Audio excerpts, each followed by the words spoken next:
나누기로 합니다. 사랑합니다. 축복합니다. 우리 함께 인사 나누어 가겠습니다. 여러분, 저는 강단에서 정치적인 색깔이나 어떠한 국가적인 문제를 야기시키고 이야기하는 것을 굉장히 싫어하는 편입니다. 이유는 하나님의 말씀이 선포되어지는 이러한 위치와 자리가 정치적 이념의 색깔로 덮여지는 순간 서로의 마음을 굉장히 혼동스럽게 할 수 있다는 것을 명백히 알고 있기 때문입니다. 정치적 이념이 신앙과 부딪혀지는 순간 우리는 이것이 신앙인지 정치적 이념인지 판단하지 못한 채 신앙을 정치라, 정치를 신앙이라 혼동하며 살아갈 수 있는 경우가 너무나 많음을 알기 때문입니다. 쉽게 이야기해서 자신이 정치적 색깔에 의해서 믿고 따라가는 것을 신앙이라고 우기는 사람들이 있습니다. 그리고 자신의 신앙이란 옷을 입고는 그것을 정치적으로 판단하기를 좋아하는 사람들도 있다는 것을 압니다. 그러나 여러분, 그러한 조심 속에서 저는 언제나 이 강단 안에서만큼은 정치적 이야기가 나오는 것을 굉장히 싫어하는 편입니다. 그러나 요즘 나라의 여러 가지 많은 사태들을 살펴보면 많은 사람들의 관계성이 깨어져 가고 있다는 것을 우리가 명백히 볼 수 있죠. 한 여대의 사건도 마찬가지일 겁니다. 그 영상을 우리가 자세히 들여다보며 왜 눈물을 삼킬 수밖에 없습니까? 학생과 교수의 위치가, 제자와 스승의 위치가 서로 반말을 하며 야 너를 외치는 사이가 되어버렸습니다. 내가 너를 고소할 거야 라는 것이 서슴없이 선포되어지고 또 나도 살자라는 이야기가 나오는 그러한 사태가 벌어진 거죠. 이것은 우리에게 있어서 누가 잘했느냐 못했느냐의 판단의 기준이 아닙니다. 때로는 누군가는 잘하고 못하고를 설명하고 나눌 수 있겠지만 그러나 궁극적으로 살펴보면 아픈 현실입니다. 누군가가 어른을 향해, 때로는 누군가가 스승을 향해, 때로는 스승이 제자를 향해 끊임없는 판단의 잣대들을 들밀고 서로를 비난하고 욕하기에 바쁜 세상이 되었기 때문입니다. 교육계가 붕괴되어져 가고 있습니다. 사실 저도 교육계 쪽에 몸을 담고 있다 보니 그 현실이 얼마나 크게 다가오는지를 저도 빨리 체감하며 살아갈 수 있습니다. 그 경계선이 얼마나 위험한지 많이들 무너져 있죠.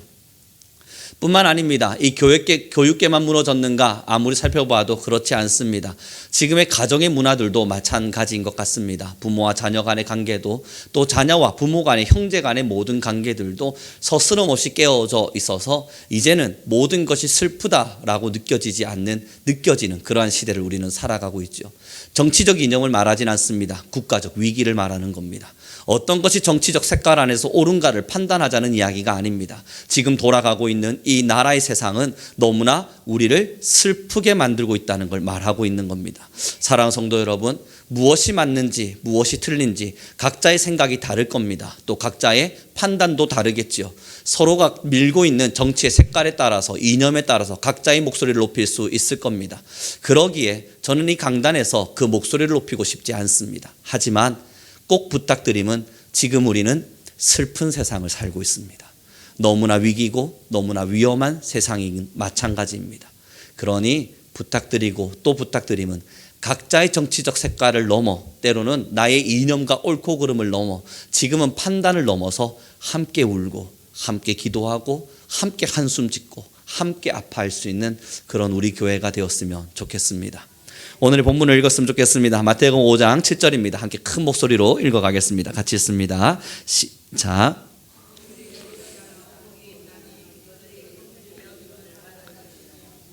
지금의 시대가요, 긍휼이 완벽히 상실되어져 가는 시대입니다. 긍휼이 상실되어져 가는 시대에 드러나는 현상 중에 하나는 나를 중심적으로 생각하는 세상입니다. 긍휼이라고 하는 것은 내가 아닌 저 사람이 먼저 보여져야만 가능한 이야기입니다. 다시 보죠. 예수 그리스도가 긍휼의 완성을 일으키셨습니다. 주님은 완벽한 자로서 이 세상 모든 만물을 창조하신 주님이었지만 그리고 하늘의 왕자를 부여잡고 계셨던 분이지만 자신을 본 것이 아니라 여전히 제 가운데 허덕이고 있는 우리를 보았습니다. 내가 아닌 저 사람을 먼저 보았기에 그는 하늘 보좌를 버렸습니다. 하늘 보좌를 버리시고는 이 땅 가운데 오셨죠. 그저 이 땅 가운데 오시기만 하셨는가? 그렇지 않습니다. 그 긍휼의 끝을 보여주기 위하여 그의 첫 선택은 마구간이었고 그의 모든 걸음들은 가난과 힘겨움이었습니다. 그의 힘겨움을 넘어서 그는 3년의 공생애 동안도 머리 둘 곳 없는 생활을 보낼 수밖에 없었어요. 그는 머리 둘 곳 없이 바쁜 인생과 시간들을 보내어가며 병든 자, 아픈 자, 가난한 자, 죄지은 자, 그렇게 해서 모든 사회적으로 소외될 수밖에 없었던 사람들에게 그의 은혜를 끼치었습니다. 거기서 멈추지 않고 로마의 형벌 중에서 가장 추악한 범죄자들만이 감옥 형벌을 이룬다는 그 십자가의 형벌 속에서 그는 마지막 처참한 죽음을 당했습니다. 얼마나 수치스럽겠습니까? 많은 사람들이 지켜보는 곳에서 빨가벗겨진 채 그는 피를 철철 흘리며 십자가상에 죽었습니다. 그러나 여러분 너무나 잘 아시죠? 그 십자가를 지고 가는 중에도 그리고 그 십자가상에서 생을 다해가는 순간에도 자신의 아픔을 외치지 않았습니다. 자신의 아픔과 내가 얼마나 고통스러운가를 외친 것이 아니라 하나님께 기도하였죠. 저들을 불쌍히 여겨주십시오. 긍휼의 완성이라 함은 나를 바라본 것이 아니라 저들을 먼저 바라본 것입니다. 왜 지금의 시대가 긍휼이 상실되어져 가는 시대라 말하겠습니까? 모든 사람들이 내가 아프거든요. 여대의 사건만 보니 여러분 교수님들도 아픕니다. 학교도 아픕니다. 학생들도 아픕니다. 그래서 누구 하나의 편을 들기도 참 어렵습니다. 각자 아픈 세상을 살아가나 봅니다. 또한 여러분도 아시겠지만 각자 만나서 이야기해 보면 누구 하나 잘못한 사람 없습니다. 다 자기가 잘했습니다. 그러기에 아픕니다. 내가 잘못한 겁니다. 내가 잘못한 것이기에 이런 일이 일어난 것입니다. 라고 인정할 수 있는 사람 세상 없습니다. 여러분도 아시지만 가서 마주해서 대화를 시작해 보면 제3자로 지켜보았을 때 냉정하게 뭔가를 판단 말하지만 그러나 여러분 모두 다 내가 잘못한 것이 아니라 저 사람이 잘못하여 내가 아픈 것이라 말하죠. 누군가를 바라보는 시선보단 나를 바라보는 시선이 너무나 커졌습니다. 내가 조금 아프지 않기 위해 상대를 아프게 할 수 있습니다. 내가 울지 않기 위해 상대가 울기를 마땅히 여깁니다. 내가 배고프지 않기 위해 상대가 배고픈 것은 괜찮게 여겨가고 내가 용서받기 위해 상대의 용서받지 못함은 이해할 수 있습니다. 내가 하나님의 사랑을 입어야겠기에 다른 사람을 위하여 기도하기보다는 나를 위해 기도하는 시간이 너무나 절실히 필요합니다. 내가 하나님의 은혜를 입어야겠기에 하나님 나를 바라봐 주십시오. 소리칠 수는 있지만 하나님 나에게는 은혜를 주시지 않을지언정 저에게는 하나님의 은혜를 부어주십시오. 기도할 수 있는 힘을 상실해 갔습니다. 사랑하는 성도 여러분, 긍휼이 상실되는 시대입니다. 지금의 시대가 왜 아프냐고요? 왜 많은 사람들의 눈물이 쥐어질 수밖에 없냐고요? 모두 다 나를 보고 있기 때문입니다. 오늘의 본문은 그래서 예수님의 그 완성하신 긍휼의 마음을 그리스도인들에게는 선포하고 있는 겁니다. 너희가 긍휼히 여기라. 그리해야만 너희도 긍휼히 여김을 받을 것이니라. 사랑하는 성도 여러분, 돌이켜보니까 저는 오늘 하루 종일 나라에 대한 많은 생각들을 했습니다. 예전에 읽었던 역사적인 사건들과 또 지금으로부터 현재 일어나고 있는 근현대에 대한 역사들 이야기도 하나하나 머릿속에 떠올라지기 시작하더군요. 그리고 문득 든 생각이 그러했습니다. 우리나라가 언제부터 이렇게 안녕했던가? 불과 여러분 몇십 년 전입니다. 우리 권사님 세대만 해도 얼마나 배고프셨어요? 그런데 여러분들의 세대 이전에는 우리나라는 전쟁이 멈추지 않는 나라였습니다. 언제 우리가 안전했었죠? 왜군으로부터의 핍박들, 저기 청나라 명나라로부터의 전쟁들, 우리나라는 언제나 가난했고 언제나 힘들었습니다. 언제나 대군이라 불려지는 저 나라들의 눈치를 살피기에 바빴고 우리는 스스로 일어설 힘이 없는 나라로 불림을 받았습니다. 매일매일 전쟁이었어요. 그리고 돌아보니 여러분의 세대도 많이 가난하셨습니다. 이제 일어난 지 얼마 되지 않았어요. 이제 기껏 5, 60년입니다. 그리고 우리나라에 현재 일어나고 있는 여러 많은 일들을 살펴보십시오. 긍휼이 사라지고 있습니다. 이기적이어져 가고 많은 사람들보단 공동체보단 그리고 이웃보단 내가 중요한 시대를 살아가고 있습니다. 왜 지금 이렇게 아픈 일들이 일어나고 있을까? 저는 확신합니다. 하나님의 경고의 메시지일 겁니다. 하나님께서 지금의 이 시대를 바라보며 긍휼을 잃어가는 지금의 시대를 바라보며 우리에게 주시는 경고의 메시지일 겁니다. 지속적으로 계속적으로 지금과 같이 더 개인주의화 되어져 가며 어떤 참담한 일들이 일어나게 될지 하나님은 이미 우리에게 보여주고 있는 것 같아요. 요즘과 같이 고소가 많은 시대가 없었답니다. 여러분, 요즘은 툭하면 고소입니다. 이제는 고소라는 단어가 너무 많이 들어서 이제는 여러분 놀랍지도 않습니다. 누군가가 누군가를 고소했다는 이야기 옛날에는 놀라웠습니다. 어떻게 그런 고소가 쉽게 일어날 수 있는가 깜짝깜짝 놀랐지만 여러분, 우리나라 개국 이래에 이렇게 고소가 많았던 적이 없답니다. 판사들도 여러분 머리 많이 아프실 것 같아요. 툭 하면 고소입니다. 뭐만 하면 고소입니다. 왜 고소이겠습니까? 누군가가 잘못한 사람이 없기 때문에, 아니요, 누군가가 크게 잘못했기 때문에. 맞아요. 고소할 일은 고소해야죠. 잘잘못을 따져야 될 일은 잘잘못을 따져야겠죠. 그러나 돌이켜보면 이제 우리 안에는 용서가 사라진 겁니다. 서로 대화를 통해서 개인적인 감정들과 개인적인 이야기들을 스스로의 힘으로 용서하고 화합하고 스스로의 힘으로 이해하고 받아들여주며 내가 너를 용서할게, 나도 너를 용서할게, 서로 보듬어 줄 수 있었던 그러한 사건들이 없어진 겁니다. 여러분의 어린 시절들로 조금 다시 돌아가 봅니다. 저는 이러한 설교를 준비할 때마다 늘 어린 시절 여러분들이 하셨다는 그 서리가 떠오릅니다.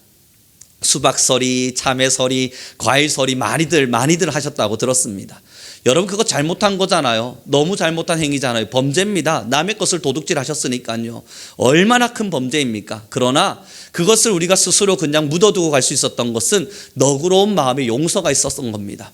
어른으로서의 어린아이들을 바라보는 자비가 있었고 이웃으로서의 용서가 있었습니다. 너의 자녀를 내가 용서하고 나의 자녀를 네가 용서해주고, 그렇게 스스로 용서해주며 살다 보니 적당한 잘못들은 함께 그냥 웃으며 넘어간 겁니다. 여러분의 부모님들의 세대일까요? 그냥 막걸리 한 잔 마시면서 그렇게 용서하며 지나갈 수 있었던, 그렇게 웃고 지나갈 수 있었던 많은 에피소드들도 이제는 고속감입니다. 자칫 잘못하면 고소당해요. 이번에 학교에서 있었던 일입니다. 저희 학교에요, 한 학교 건물 안에 누군가가 전기 자전거를 주차해 두었습니다. 그런데 누군지는 알 수 없지만 툭 넘어뜨려서 그 핸들이 조금 부서진 듯 했습니다. 제가 수업을 마치고 잠시 나왔는데요, 학생이 울먹울먹하며 경찰을 불렀더라고요. 그리고 그 경찰이 저에게 물었습니다. 혹시 교수님, 여기 자전거가 넘어지는 걸 보셨습니까? 저는 사실 봤습니다. 그래서 누가 넘어뜨렸는지도 알아요. 그래서 예, 저 봤습니다. 한 학생이 여기 서서 이거 넘어졌는데 어떡하지? 라고 이야기하는 걸 제가 보았습니다. 라고 이야기했고, 경찰에게 저는 자초지종을 설명을 해 주었습니다. 그리고 나서 서로 이야기가 시작되어졌는데, 여러분, 제가 볼 때에는 그냥 조그마한 수리비 정도 주고받으면 충분히 넘어갈 수 있을 만한 사건 같았습니다. 그런데 이 자전거의 주인은 용서해 주기가 싫었나 봐요. 이것을 가지고 경찰이 고소를 시작했습니다. 참 놀라웠어요. 그냥 한 5만 원에서 10만 원 정도 받고, 아니면 서로 웃으면서 같은 학교 학생인데 제가 아무리 중재해 보려고 그래도 이건 뭐 수리하면 되겠는데요 라고 이야기해도 그 학생의 입장은 너무나 명백했습니다. 이건 수리의 문제가 아닙니다. 제 마음의 문제입니다. 그렇구나. 제가 더 이상 무언가를 설명할 방도가 없었습니다. 사랑하는 성도 여러분, 이제 우리 그리스도인들에게로 돌아오죠. 사회 이야기는 여기까지면 충분하지 않겠어요? 이제 우리 그리스도인들에게 돌아옵시다. 마음 상처 받을 때 많으시죠? 때로는 신앙이라는 이름 안에서 세워지는 하나님으로부터도 여러분 상처받는다 말할 때 있으시죠? 한 청년이 그 이야기를 하더라고요. 저 하나님께 상처받았다고. 그럴 수 있죠. 신앙하다 보니 여러분 용서하기 싫은 거 많으시죠? 이해되지 않는 부분도 많으실 테고요. 용납되지 않는 것도 있죠. 내가 잘했다는 목소리 높이시고 싶을 때도 있을 테고요. 내가 맞는 것인데 왜 내가 맞다는 말조차 하지 못하는가 말씀하고 싶으실 때 많이 있으실 겁니다. 하나님 안에서 신앙의 길을 걸어갈 때 공동체 안에서도 뿐만 아니라 여러분 하나님과 나 사이의 관계에서도 하나님을 향해 우리는 소리치고 싶을 때가 참 많습니다. 하나님, 이게 정말 맞습니까? 이렇게 하시는 것이 정말 옳은 것입니까? 때로는 여러분 마음의 울분을 토해가며 소리칠 때도 있고요. 때로는 교회 안에서 여러분 함께 시간을 보내어 가다 보면 나도 모르는 사이에 상처받고 나도 모르는 사이에 마음에 짐들이 생겨나면서 누군가를 판단하고 평가하는 것이 나의 일상과 같이 지나갈 때가 참 많으시죠. 우리는 이제 평가하는 것에 익숙해져 버렸습니다. 나를 돌아보고 나보단 저 사람을 조금 더 사랑해보고자 하는 마음보단 저 사람의 행동 하나하나를 평가하고 저 사람의 눈빛을 평가하고 저 사람의 마음가짐을 평가하고 저 사람의 행동을 평가해가며 이 모든 평가가 나는 옳은데 저 사람이 틀린 것이라 외치기를 좋아합니다. 지금 그리스도의 긍휼을 잃어버렸습니다. 과연 지금 하나님께서 이 말씀을 통해서 우리에게 무엇을 전달하기를 원하시겠습니까? 세상은 어지러울 수 있습니다. 세상의 많은 사람들은 자신들의 이기적인 생각과 가치관 속에서 저토록 무서운 울분들을 토해낼 수 있습니다. 자신들의 감정 하나 제대로 주체하지 못해서 이 세상을 이렇게까지 어지럽게 만들어 놓을 수도 있고, 뉴스의 온갖 소식들은 고소로 난무하고 서로를 향한 비난과 핍박으로 난무할 수 있습니다. 세상은 그럴 수 있습니다. 세상은 그러하다 하면 우리가 그러한가 보다 받아들여야 할 수도 있습니다. 이 세상은 원래부터 그러하니 그러한가 보다 인정하고 용서하고 기도하며 우리는 가야 할 수 있습니다. 그러나 여러분, 그렇게 기도하며 빛과 소금의 역할로 세상의 방부제의 역할을 감당해야 되는 교회들마저도 온 목소리를 높여가며 세상을 비난하기 바쁩니다. 온 세상 가운데서 나쁜 것과 판단하기를 좋아하고 그것을 세상을 향한 비난으로만 멈추지 않고 교회 안에까지 끌고 들어와 나의 신앙을, 저 사람의 신앙을, 하나님과의 관계를, 때로는 교회를, 때로는 하나님의 나라에 세워져가는 수없는 복음의 확산을 우리는 평가하고 판단합니다. 슬픈 세상이에요. 얼마나 슬픈 세상을 지금 우리는 살아가고 있는지 몰라요. 사랑하는 성도 여러분, 누구나 이성적인 판단을 할 줄 압니다. 그러나 목소리를 내지 않으면 그 목소리에 절제를 둠으로 감정을 조절하고 싶은 겁니다. 누구나 옳고 그름에 대한 판단을 하고 나의 고집을 피울 줄 압니다. 그럼에도 그 고집을 피우지 않으면 내 입술과 마음에 절제를 두어 하나님의 사랑을 한 번쯤 다시금 되뇌어 보고 싶은 겁니다. 사랑하는 성도 여러분, 지금의 강단이 그렇습니다. 사실 저의 마음에는 여러 많은 정치적 색깔들이 있습니다. 그러나 비난하고 싶은 마음도, 때로는 판단하고 싶은 마음도, 이런저런 생각으로 쏟아내고 싶을 때에도 이것이 내 안에 범죄가 될까 때로는 조심스레 다가갈 때가 있어요. 오늘요, 어떠한 사건 하나에 대한 비판의 글이 올라온 것을 보았습니다. 그리고 그것에 대해서 어떻게 평가하는지에 대한 판단을 글로 써달라 누군가의 부탁을 받았죠. 저는 처음에는 그냥 가볍게 쓸 생각이었습니다. 그래, 그냥 타당한 논지와 이유들을 들어서 잠깐의 글 하나 쓰자 하고 쓰다 보니까 속이 시원해져 가는 겁니다. 그렇게 글로나마 저의 마음을 쏟아내고 왜 이것이 틀린 것인지, 왜 이것이 바른 것이고 이것은 왜 문제가 되는지를 말로 하고 싶었던 수없는 것들, 그러나 입을 절제하면서 말하지 못했던 것들, 말할 수 없었던 것들, 말하는 순간 하나님이 들으실까 싶어 조심스럽고 하나님의 역사의 흐름 속에서 내가 잘못된 판단을 하고 있는 건 아닌가 싶어 마음속에 주저하고 있었던 많은 것들을 글로 막 써내려가다 보니 A4 용지 2장가량의 분량이 나오더군요. 다 쓰고 나니까요, 얼마나 속이 시원한지. 여러분, 정말 임금님 기는 당나귀 기 외치고 싶은 걸 그 글에 다 담았습니다. 그리고 보내줘야 될 곳에 보내고 나서 한글 파일로 X를 누르면 저장하시겠습니까? 저장하지 않겠습니까가 뜨죠. 저는 저장하고 싶었습니다. 욕하고 싶을 때마다 이 글을 보려고요. 하지만 참았습니다. 주님 저에게 주시는 마음이 그랬어요. 우룡아, 이 정도면 충분하지 않니? 그래서 저장하지 않음을 눌렀습니다. 이 또한 하나님 앞에서 범죄인가 싶어서요. 사랑하는 성도 여러분, 신앙을 합니다. 그리스도인들이 세상을 비난하면 누가 세상을 위해 기도합니까? 그리스도인들이 사회를 향한 평가하면 누가 그들을 용서하고 용납합니까? 그리스도인들이 사회를 향해서 잣대질을 내밀기 시작하면 누가 그들의 너그러움으로 그들의 모든 마음들을 수용합니까? 지금은 옳고 그름의 시대가 아닙니다. 용서와 용납과 너그러운 마음의 포용이 필요한 시대입니다. 왜냐고요? 말도 안 되는 죄인으로 살았던 우리를 주님이 사랑하셨습니다. 그러나 여러분, 오해하지 마십시오. 차별금지법은 반대하셔야 합니다. 세상 안에서 그것이 옳다고 이야기하고 있는데도 그런가 보다 포용하자는 이야기가 아니라는 걸 여러분 이미 너무나 잘 아시리라 생각합니다. 지금 우리는 신앙 안에서 더 깊은 마음으로 용서할 때가 되었습니다. 지금의 시대는 긍휼을 상실했습니다. 모든 사람들은 자기의 목소리를 높이며 판단하려고만 합니다. 모든 사람들은 하나님의 말씀이라 말하며 세상 안에서도 판단하기를 좋아합니다. 언제 하나님께서 우리에게 재판관이 되라 말씀하셨는지 아무리 성경을 보아도 없지만 저는 언제나 재판관이 되기를 좋아하는 사람입니다. 그래서 오늘 잠깐 기도 속에서 저는 주님께 기도할 수밖에 없었습니다. 주님, 저는 여전히 종이 아닌 재판관의 자리에 앉고 싶어 합니다. 여전히 저는 재판관이 되어 판단하려고 그러고 누가 옳은지 그른지를 저는 평가해 주려고 합니다. 그러나 여러분, 하나님은 우리를 이 시대에 종으로 세우셨습니다. 그리스도의 뜻을 따라 살아갈 하나님의 종, 하나님의 말씀을 따라 살아낼 하나님의 종, 우리는 하나님의 종된 자, 우리에게 있어서 판단의 기준과 힘이 있음이 아니라 아버지의 말씀을 순종할 힘밖엔 우리에겐 없습니다.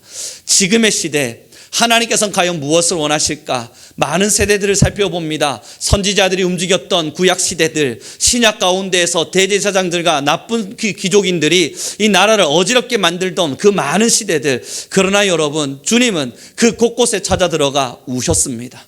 눈물을 흘리셨고 그 선지자들은 언제나 하나님의 말씀을 증거해가며 나라를 사랑하는 마음으로, 때로는 국민을 사랑하는 마음으로, 때로는 이웃과 사람을 사랑하는 마음으로 언제나 하나님의 말씀을 사랑으로 품어내었습니다. 지금 우리에게 필요한 건 긍휼입니다. 서로를 용납하고 서로를 이해하고 서로를 받아들이고요. 우리 옆 사람에도 인사 나눴으면 좋겠습니다. 우리 정말 기도할 때가 되었습니다. 여러분 그렇게 생각하지 않으세요? 저는 사실 조금 부럽습니다. 이제는 좀 부담도 되고요. 이제는 좀 무섭기도 합니다. 사실 조금 많이 무섭기도 합니다. 여러분, 이것은 제가 세대주의자라서 여러분들에게 종말론적인 위기사항을 알려주고 그래서 공포와 두려움 속에서 신앙하라 그런 거 말하려고 하는 게 아니라는 걸 좀 알아주십시오. 그럼에도 불구하고 두려운 세대입니다. 왜 두려운 세대냐고요? 지금 여러분 세상을 살아가는 모습들을 보세요. 지금 저희 자녀들이 살아갈 세상에 정말 복음이 있을까? 두렵습니다. 저희 아이들이 살아내야 될 세상에 지금과 같은 경제적 안녕이 있을까? 두렵습니다. 지금과 같은 안정성 속에서 서로가 서로 안에서 나름대로의 삶을 영위하며 살아갈 수 있을까? 어쩌면 우리 대한민국이 지금과 같이 내가 가진 것을 누군가에게 나눌 수 있는 그러한 정도의 수준에까지 이를 수 있을까? 사랑하는 성도 여러분, 정말 여쭤봅니다. 두렵지 않으세요? 저는 조금 더 두렵습니다. 조금 더 시간이 지나면 우리에게 이 종교가 자유화되어져 있을까? 우리가 정말로 하나님의 말씀으로 마음껏 예배할 수 있는 시대가 찾아오기는 할까? 이제 10년, 20여 년의 시간이 지나면 이 강단에서 여러분 하나님의 말씀이 아닌 다른 것은 우상입니다. 그것을 가감하게 설명할 수 있고 들려줄 수는 있기는 할까? 어쩌면 성도들은 그 말을 듣고 싶어 하기는 할까? 여러 많은 두려움 속에 여러분 살아가고 있는 시대를 우리는 걸어가고 있습니다.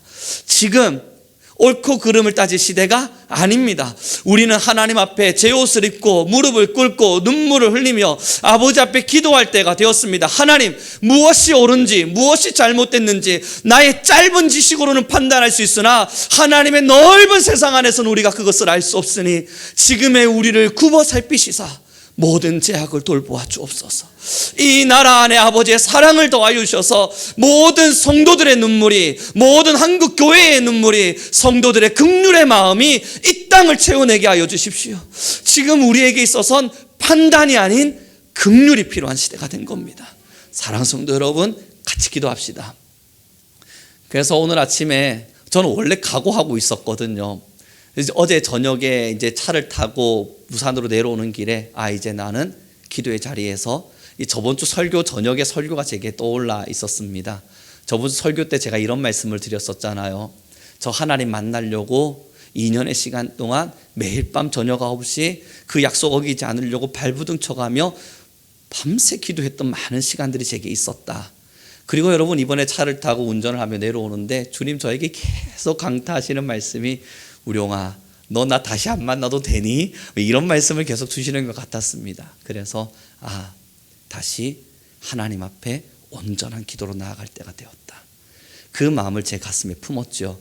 왜냐하면 2025년도는 우리 성민교회 모든 성도님들과 함께 기도 중보자, 기도의 일꾼들을 세우고 정말 하나님 앞에서 처절하게 기도해 줄 수 있는 사람들을 양육해 가는 것이 지금 2025년도에 목회자인 저에게 주신 하나님의 꿈이거든요. 그러려면 나도 해야지, 나도 더 기도해야지 라는 마음을 갖게 되었습니다. 근데 오늘 아침에요, 일어났더니 저희 아내가 이제 저녁 시간 아이들은 걱정하지 마시고 이 가정도 돌보지 않으셔도 되니 가서 기도하십시오 라고 말을 하는 거예요. 그래 저는 이야기했습니다. 싫습니다. 여러분 도둑놈 심보예요. 나쁜 심보죠. 그러나 마음으로 사실 결단하고 있었습니다. 아내가 이제 기도할 때가 되었다.